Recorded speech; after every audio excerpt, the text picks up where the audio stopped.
Mes chers amis, bonjour, comment allez-vous? Salam alaikum, j'espère que vous allez très bien en ce mois béni de Ramadan.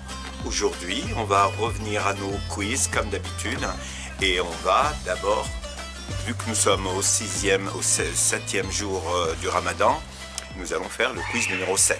Mais comme d'habitude, nous allons corriger le quiz d'hier, donc le quiz numéro 6.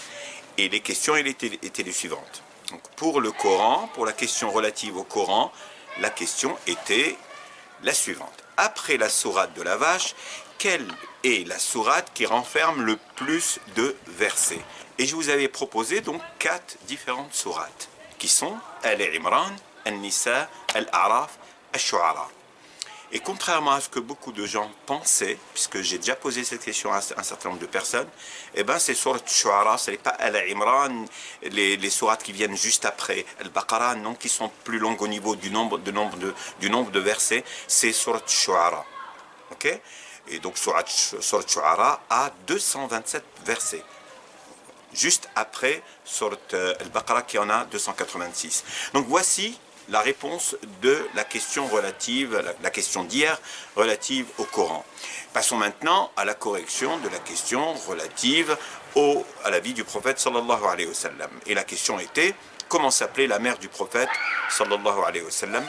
La mère du prophète, je vous avais proposé 4 noms, Soumaïa, Amina, Ruqayya et Halima. Et la bonne réponse était Amina, comme beaucoup de gens, je pense, le savaient.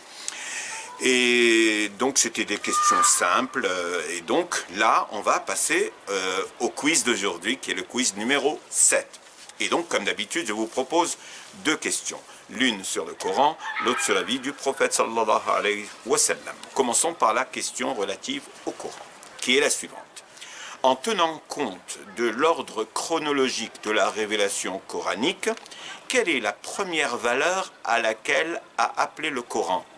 Parce que le Coran tel qu'on le connaît, il est organisé de manière différente que la révélation de manière chronologique. C'est la révélation, le prophète recevait des sourates et des versets selon la situation.